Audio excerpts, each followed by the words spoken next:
bad things with you. Well, we first got to know Ryan Kwanten when he played Vinny on Home and Away.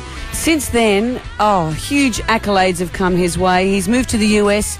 He starred in the uber-successful series True Blood. He's had some great film roles. He's in Australia for McHappy Day on Saturday. Welcome to the show, Ryan. Thank you, Amanda.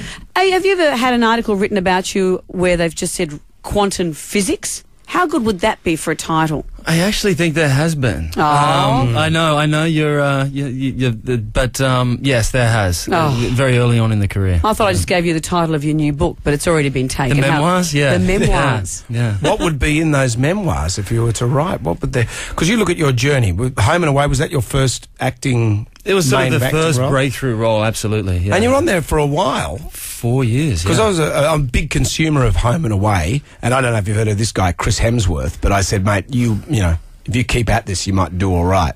I don't know how he's going these days. I don't know. Yeah, he's sort of been forgotten, hasn't he? But your character... Poor thing. Your character, Vinny, is totally different to the character you play in True Blood, Jason. Yeah, there's an extroverted nature to both of them. But yeah, look, I don't know. I'm sort of somewhat of an introvert myself, so I don't know why that the extroverted characters seem to sort of just appeal to me. They sort of, maybe perhaps it's therapy in some bizarre way, shape or form. But the chin-ups, there's that episode where you're doing chin-ups on a door. Oh, fingertip push. Yeah. Can you do that? Is that real? Don't wreck it for me. Say it's real. Yeah, it is. It is. Because you know. That's how did it happen for you? Like, are you at Home and Away and you think, you know, I feel like trying something else? You go to the States and you land an incredible role. It sounds as simple as that.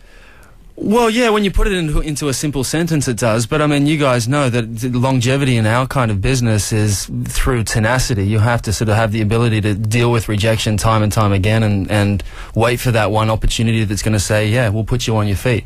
It was honestly a case of that. It was only, for me, 2 days in LA. And then on that second day, I sort of spoke to the owner of the hotel and said, listen, mate, I don't have a dime to my name, but if you can let me stay at the hotel for 3 months free of charge, I'll pay you back at the end of that 3 months anything I owe you and any interest you want to charge me. And he basically sort of gave me $400 on the spot, put me in a sort of a converted storage shed, and that's how I kind of... Wow. Yeah, but yeah. Have you ever paid him back? No. Oh, yeah. I mean, I mentioned the name of that hotel in pretty much every interview. But that's a great leap of faith from him. He would have a lot of young guys that would say that to him. I don't think he would. I think there was either a sense of madness that he saw in my eyes or just complete and utter ambition. Right. And I think that was sort of the, you know, you got to hope that someone takes a bit of a leap of faith on you. And did you, a leap of faith on you indeed, did you have a plan that I'll give it 6 months and then I'm coming home? Did you have a backup plan? Yeah, I kept telling Mum and Dad, like, I'll be home in 2 weeks. I'll be home in 2 weeks. Yeah, I'm coming home now in 2 weeks. But it sort of kept extending for, you know, months and months. And, you know, I've been sort of living on and off overseas for the last 12, 13 years now. And True Blood, what an incredible role to get. This was the zeitgeist show, wasn't it? It got the sexy side of vampires. It was funny, it was alluring, it was dark, it had amazing music. It all happened at the right time. Yeah, look, you just never know what's going to be in the zeitgeist. And sort of you have delusions or you have expectations of how far a show could go, but look, for a show to get to air and then to last as, well, 7 seasons, it's amazing the amount of factors that have to fall into play to make that happen. And I feel beyond sort of humbled and grateful for the fact that it did. I mean, it changed my life inevitably. And where will we see you for McHappy Day? You would have done 1 million of these McHappy Days. I actually haven't. This is the first time they've asked me to be ambassador, and I'm obviously very, very privileged to be asked. You'll be the big, because I did one and they told me not to come back. That was in 1997, they said. Because they don't recognise us. You ate into their profits? Well, you know, there's a 2-minute limit on making, you're going to make a burger in 90 seconds and then it gets chucked out.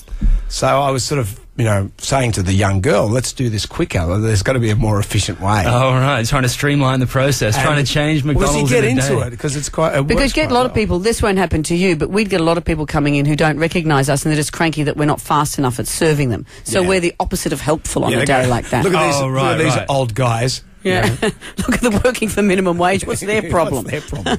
So yeah, but look, it's one of those rare charities, though, that does, you know, it's been around since 1981. So they're obviously, you know, been doing their research and they're doing great things. They've helped over sort of 100,000 families and they continue to sort of help families. And so we're hoping to raise over 3 million this year. Whoa. Are you a big grazer on the day? Will you be eating a chip here, a lettuce leaf there? What will you be doing? Oh no, you bet your ass I'll be eating. I'll be pounding down some Big Macs. Yeah. I'll be handing out the donation bucket. I'll be getting behind the counter. I'll be doing whatever I can in my way to help this cause. And they've got good, nice door frames as well, so you can do a bunch of chin-ups. Yeah, in between. Which is good. In between. We've got a lot of donations happening while they're that way. waiting. Exactly. Yeah. Well, we'll be looking out for you. Where in particular will you be on Saturday?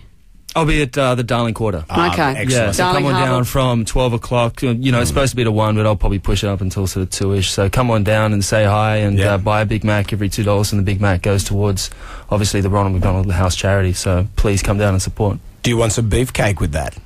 I would take some. Yeah, thank you, Jonesy.